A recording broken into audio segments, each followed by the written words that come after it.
Hello class, चलिए next topic पढ़ते हैं आगे। हमने सेल वाला टॉपिक लास्ट क्लास में स्टार्ट किया था, उसी को आगे कंटिन्यू करते हैं हम नेक्स्ट। पहले हम इसमें टॉपिक में स्टार्ट करते हैं प्रोकैरियोटिक सेल से। देखिए बेटा, ब्रॉडली अगर जो हम क्लासिफाई करें तो दो टाइप की सेल्स होती हैं। एक होती है आपकी प्रोकैरियोटिक सेल्स और दूसरी होती है यूकैरियोटिक सेल। अब एक चीज देखिए, बैक्टीरिया वाला चैप्टर हम पूरा पढ़ चुके हैं, तो हमने बैक्टीरिया के सेल का स्ट्रक्चर भी उस चैप्टर में पढ़ लिया था कि बैक्टीरिया के सेल का स्ट्रक्चर कैसा कैसा होता है ना। इस चैप्टर में अब मैं आपको सिर्फ बेसिकली डिफरेंस बता रही हूँ, प्रोकैरियोटिक और यूकैरियोटिक सेल के बीच का डिफरेंस आपको बता देते हैं। Prokaryotic cell, as the name represents, the prokaryotes are with primitive type of nucleus, and eukaryotic cell as the name represents, these are the cells with advanced or modern type of nucleus. Now in prokaryotic cell and eukaryotic cell, the first major difference is the type of nucleus. ठीक है, first one is the nuclear membrane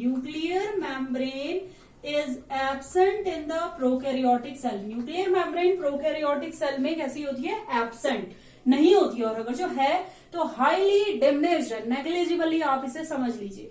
eukaryotic cell में अगर जो हम nuclear membrane की बात करें तो यूकैरियोटिक सेल में न्यूक्लियर मेम्ब्रेन प्रेजेंट होगी। ठीक है, न्यूकैरियोटिक सेल तो nucleus is well developed and double membrane bound organelle होता है। दो मेम्ब्रेन आपको यूकैरियोट्स में मिलेंगे न्यूक्लियस के बाहर। ठीक है, ये हो गया पहला डिफरेंस। दूसरा डिफरेंस देखिए बेटा, इसका जो जेनेटिक मटेरियल होता है वो डबल स्ट्रैंडेड सर्कुलर डीएनए होता है। ठीक है, इसमें डबल स्ट्रैंडेड सर्कुलर डीएनए आपको इसका प्रोकैरियोटिक सेल्स का जेनेटिक मटेरियल मिलेगा। यूकैरियोटिक सेल्स की अगर जो हम बात करें तो यूकैरियोटिक सेल का जो जेनेटिक मटेरियल होता है हमारा कैसा होता है बेटा? हमारा जेनेटिक मटेरियल भी डबल स्ट्रैंडेड डीएनए है, लेकिन हमारा डीएनए कैसा है? Linear, double stranded linear DNA. Double stranded linear DNA किसमें होता है? आपका यूकैरियोटिक सेल्स में होता है।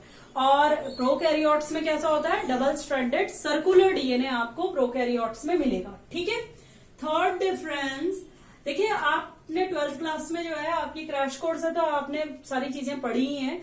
आपने 12th क्लास में molecular basis of inheritance chapter में आपने पढ़ा है, पैकेजिंग ऑफ डीएनए आपने पढ़ी है, उसमें पूरी डीएनए की कैसे कैसे पैकिंग होती है।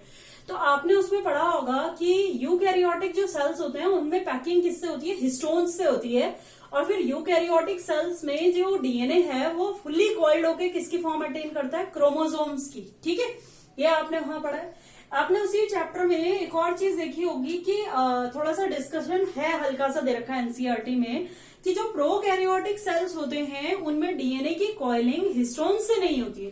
फिर उनमें कौन सी चीज हिस्टोन की डीएनए की कॉइलिंग करेगी? वहां पे दूसरे बेसिक प्रोटीन्स होते हैं जिनको हम बोलते हैं पॉलीअमीन्स।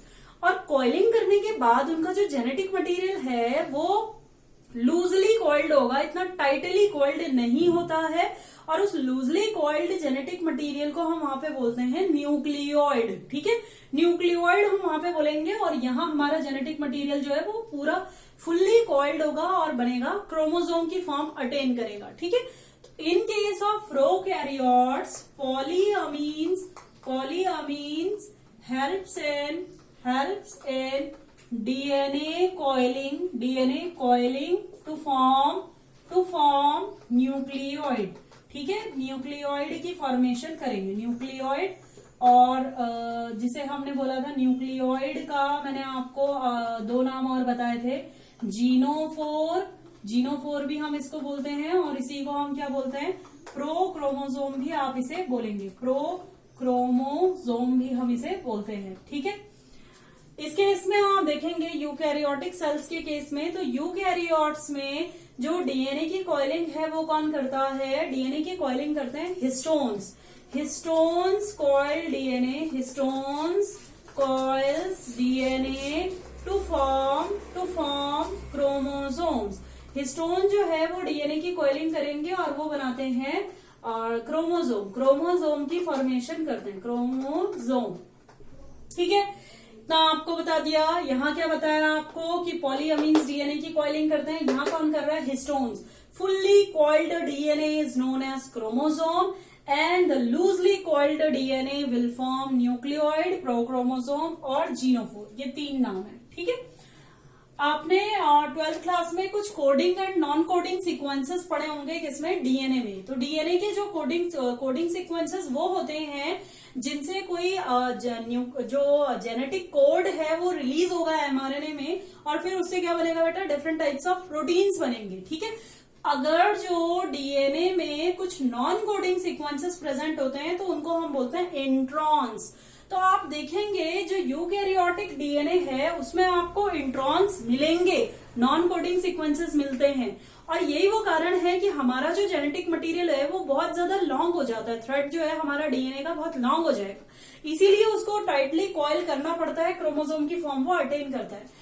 इस केस में अगर जो आप देखें प्रोकैरियोटिक सेल में कभी भी डीएनए में इंट्रॉन्स होते ही नहीं है, मतलब जंक मटेरियल जो है, नॉन कोडिंग सीक्वेंसेस वो होते ही नहीं है, तो इसीलिए इनका डीएनए का थ्रेड क्या होता है, छोटे साइज का होता है। तो चौथा डिफरेंस हमारा आ गया यहाँ पे, इंट्रॉन्स एब्सेंट। इंट्रॉन्स मालूम है हर बच्चे को कि इंट्रॉन्स जो होते हैं वो नॉन कोडिंग सीक्वेंसेस होते हैं, तो यहाँ आपके इंट्रॉन्स एब्सेंट है, इधर हमारे क्या है बेटा, इंट्रॉन्स यूकैरियोटिक सेल में प्रेजेंट, इंट्रॉन्स प्रेजेंट, ठीक है। ये आ गया 4th डिफरेंस। ये तो हो गए जेनेटिक मटेरियल और न्यूक्लियस के बेसिस पे डिफरेंस। अब हम बाहर आते हैं, बाहर की चीजों पे डिफरेंस देखते हैं। जो हमारे प्रोकैरियोटिक सेल्स हैं उनमें कभी भी कोई भी मेम्ब्रेन बाउंड ऑर्गेनील आपको नहीं मिलेंगे, जैसे endoplasmic reticulum, mitochondria, Golgi bodies, vacuoles, lysosomes कभी भी आपको प्रोकैरियोटिक सेल में नहीं मिलते हैं। Means membrane bound organelles are absent, membrane bound organelles are absent, membrane bound organelles क्या होंगे बेटा, यहाँ पे एब्सेंट होंगे, ठीक है, एब्सेंट। और अगर जो हम यूकैरियोटिक सेल्स की बात करें तो यूकैरियोटिक सेल्स में तो आपको मालूम है all membrane bound organelles present, membrane bound organelles, membrane bound organelles present, जैसे कि आपका endoplasmic reticulum, lysosome, Golgi bodies, mitochondria, chloroplast, ये सब प्रेजेंट होंगे किसमें, यूकैरियोटिक सेल्स में, ठीक है। Next difference is the ribosomes are 70s। Ribosomes कैसे होते हैं बेटा, इसमें हमेशा केवल 70s राइबोसोम इसमें मिलेंगे साइटोप्लाज्म में, ठीक है। यूकैरियोटिक सेल में जो राइबोसोम्स होते हैं, in eukaryotic cell ribosome cytoplasm में 80s होंगे, और 2 ऑर्गेनील ऐसे होते हैं हमारे, माइटोकॉन्ड्रिया एंड क्लोरोप्लास्ट, उसके अंदर 70s राइबोसोम आपको मिलेगा। In eukaryotic cells the cytoplasmic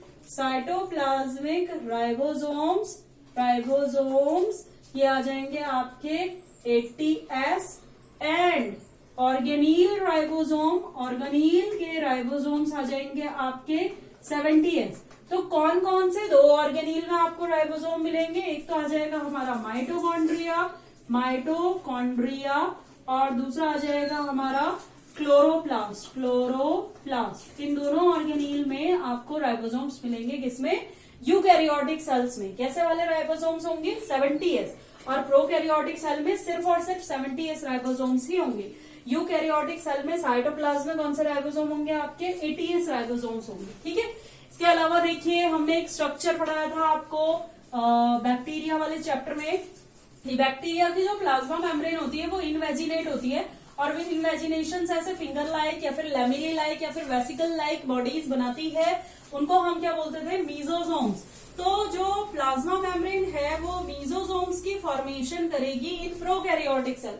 prokaryotic cell में मीजोसोम्स प्रेजेंट होते हैं, और जो आपके यूकैरियोटिक सेल्स होते हैं उसमें मीजोसोम्स आपके एब्सेंट होंगे। Mesosomes are absent in eukaryotic cell and mesosomes are present in prokaryotic cell, ठीक है।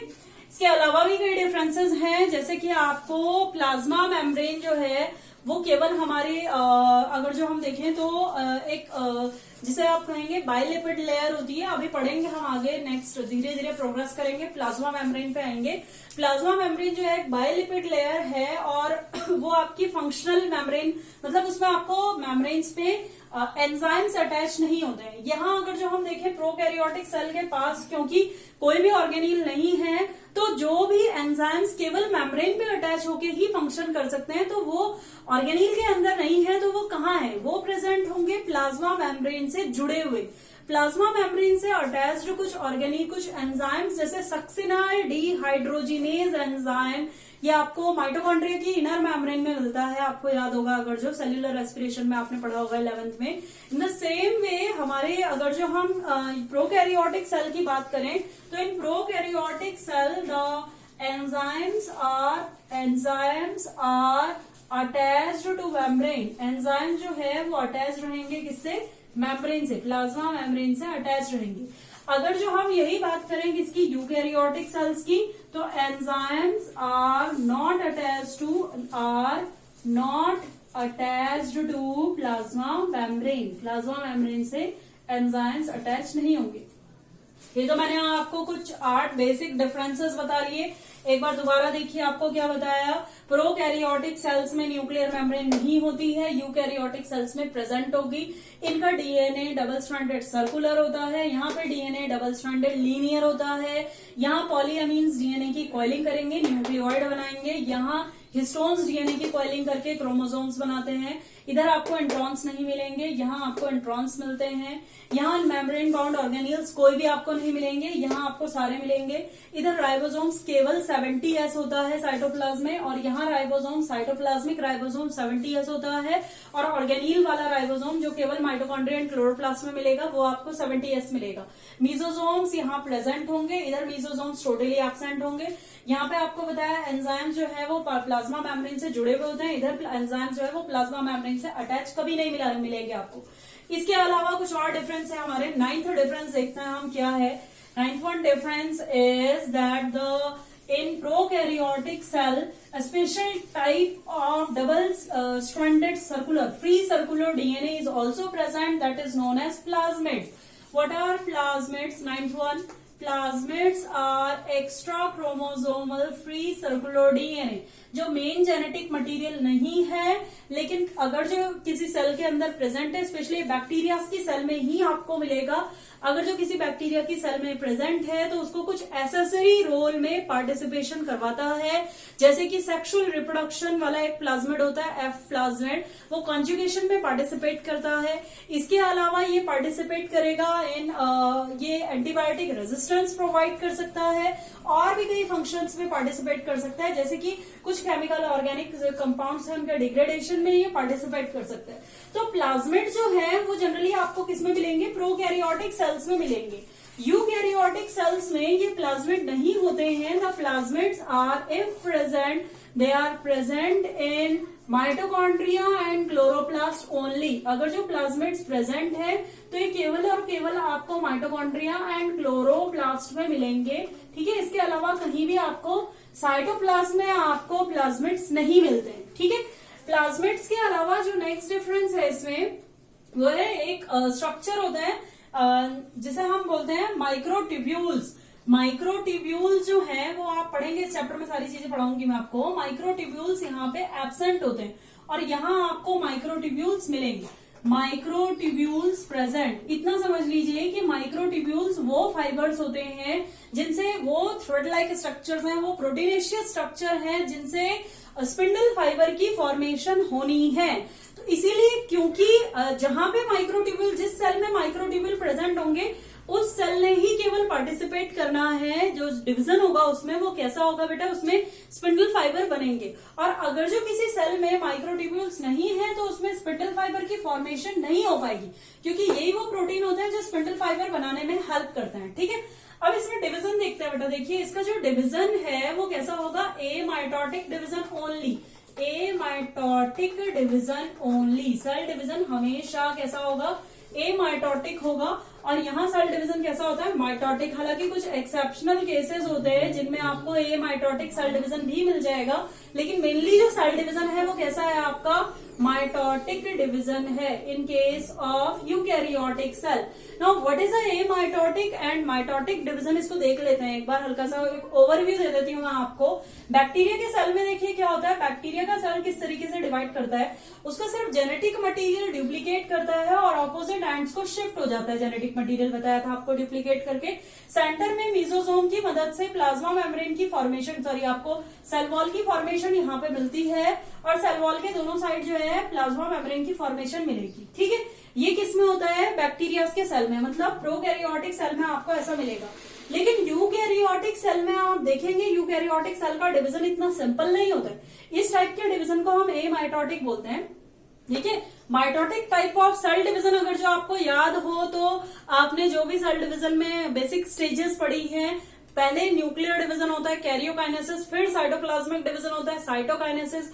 न्यूक्लियर डिवीजन में पहले प्रोफेज होता है, प्रोफेज जिसमें सारे ऑर्गेनील्स डिसअपियर हो जाते हैं, जेनेटिक मटेरियल क्रोमोसोम की फॉर्म अटेन करता है। ठीक है, इस तरीके से आप देखेंगे all organelles disappear, the genetic material attains the form of chromosome. ठीक है, इसके बाद यहाँ पे सेंट्रियोल शिफ्ट हो जाएगा ऑपोजिट एंड्स में, यहाँ से स्पिंडल फाइबर निकलने लगेंगे।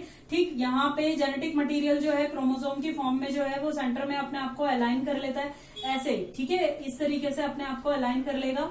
ठीक, और इससे जाके जुड़ जाएंगे स्पिंडल फाइबर, स्पिंडल फाइबर इससे अटैच हो जाएंगे। उसके बाद ये स्पिंडल फाइबर कॉन्ट्रैक्ट करते हैं और इन क्रोमोसोम्स को तोड़ देते हैं, क्रोमैटिन तोड़ देते हैं क्रोमैटिड्स में, और फिर ये इनको कैरी करेंगे अपने अपने पोल्स की साइड को, इनको कैरी करते हैं। फाइनली ये जो क्रोमोसोम्स है ये दो अलग अलग पोल्स पे शिफ्ट हो जाएगा। उसके बाद फिर यहाँ पे दो न्यूक्लियस की फॉर्मेशन हो जाती है, इधर दो न्यूक्लियस, फिर ये फाइनली जो क्रोमोसोम्स है ये फिर से किस शेप पे आ जाएगा, क्रोमैटिन थ्रेड की फॉर्म में अटेन करता है। और ये जो सेल है इसमें एक फरो डेवलप होती है, फरो या सेल प्लेट जो भी डेवलप हो रही है, उसके बाद ये सेल डिवाइड हो जाएगी किसमें, दो equal and exactly similar to each other cells में डिवाइड हो जाती है। इस टाइप के डिवीजन को हम क्या बोलते हैं, mitotic cell division. Mitotic cell division एक ऐसा सेल डिवीजन है जिसमें जो स्पिंडल फाइबर है उसकी फॉर्मेशन हो रही है। स्पिंडल फाइबर की फॉर्मेशन किससे हो रही है बेटा, माइक्रोट्यूब्यूल से। यहाँ पे सेंट्रियोल है, लेकिन प्लांट सेल में आपको मालूम है सेंट्रियोल्स तो होते नहीं है, तो प्लांट सेल में स्पिंडल फाइबर कौन बनाता है, माइक्रोट्यूब्यूल स्पिंडल फाइबर की फॉर्मेशन करते हैं। ठीक है, यहाँ पे क्या होता है, जेनेटिक न्यूक्लियस का डिवीजन होता है। प्रॉपरली जो जेनेटिक मटेरियल है वो क्रोमोसोम थ्रेड, क्रोमोसोम्स की फॉर्म अटेन करके जेनेटिक मटेरियल को ऑपोजिट एंड्स तक कैरी करने में मदद करेगा। आधा, ठीक, आधा जेनेटिक मटेरियल ऊपर आधा नीचे। ठीक है, इस तरीके से फाइनली जो है दो न्यूक्लियस की फॉर्मेशन हो जाएगी और वो न्यूक्लियस जो है फाइनली फिर उसके बाद क्या होगा, after that the cytokinesis occurs which form the two new sales. इस टाइप से जो डिवीजन है वो यूकैरियोट में होता है केवल, मतलब यूकैरियोट में ही केवल क्या हो रहा है, माइटोसिस का प्रोसेस चल रहा है। सेल डिवीजन जिसमें दो सिमिलर एक जैसे सेल्स बन रहे हैं और उनकी फॉर्मेशन का प्रोसेस जो है वो माइटोटिकली है। जबकि प्रोकैरियोट्स में आप देख रहे हैं ए माइटोटिक सेल डिवीजन है। ठीक है, एक प्रोसेस और एक डिफरेंस और बता देती हूँ मैं आपको, लास्ट डिफरेंस है ये साइक्लोसिस। साइक्लोसिस यहाँ पे एब्सेंट होगा और इन case of eukaryote the process of cyclosis occurs. Cyclosis यहाँ पे आपको मिलेगा। Now what is this cyclosis, आपको मैंने इस क्रैश कोर्स में ही पैरामीशियम वाला टॉपिक पढ़ाया था। तो पैरामीशियम में हमने देखा था कि उसके जब पैरामीशियम क्या होता है, स्लिपर एनिमलक्यूल इस तरीके से होता है। तो उसमें आपने पढ़ा था कि जब फूड अंदर आता है तो उसका फूड वैक्यूल पूरा घूमता है। क्यों घूमता है, क्योंकि उसका जो साइटोप्लाज्म है वो मूवमेंट कर रहा है। ठीक है, स्ट्रीमिंग ऑफ साइटोप्लाज्म, साइटोप्लाज्म का जो स्ट्रीमिंग मूवमेंट होता है, साइटोप्लाज्मिक जो मूवमेंट आपको दिखाई दे रहा है, अब चाहे वो सर्कुलेटरी मूवमेंट हो चाहे वो जिगजैग मूवमेंट हो, किसी भी तरीके से अगर जो किसी भी सेल में साइटोप्लाज्म का मूवमेंट होता है, साइटोप्लाज्म स्ट्रीमिंग करता है, तो स्ट्रीमिंग मूवमेंट को हम साइक्लोसिस बोलते हैं। और साइक्लोसिस जो है एक एक्टिव प्रोसेस है। इसमें हमेशा क्या लगेगा बेटा, एटीपी डिमांड इसमें लगेगी। एटीपी की मदद से ही साइक्लोसिस परफॉर्म होगा। तो ये जो साइक्लोसिस वाला प्रोसेस है ये आपको कभी भी किसी भी बैक्टीरिया के सेल में नहीं मिलेगा। ये हमें मिलता है in case of eukaryotic cells only. और यूकैरियोट जिनमें आपको मिलता है उसके एग्जाम्पल पैरामीशियम है, और इसके अलावा बेटा एक प्लांट होता है वेलिसिनेरिया, 12th क्लास में आपने पढ़ा होगा, जिसमें एक्वेटिक जो है पानी में, जिसमें आपको क्या मिलता है एक्वेटिक, जिसमें आपको हाइड्रोफिली मिलती है, मतलब पानी की मदद से जिसमें पॉलिनेशन होता है, तो उसमें आपको साइक्लोसिस मिलेगा। In cyclosis is totally absent in prokaryotic cells. It occurs in eukaryotic cells only. तो यहाँ आज की क्लास में हम इतना ही कर रहे हैं। मैंने डिफरेंस बता दिया आपको प्रोकैरियोट्स एंड यूकैरियोट्स का। अब नेक्स्ट क्लास में हम सेल के बारे में पढ़ेंगे बेटा, सेल्स के जो डिफरेंट स्ट्रक्चर्स हैं, cell wall and then plasma membrane, वो सब हम पढ़ेंगे। चलिए नेक्स्ट क्लास में मिलते हैं। Thank you.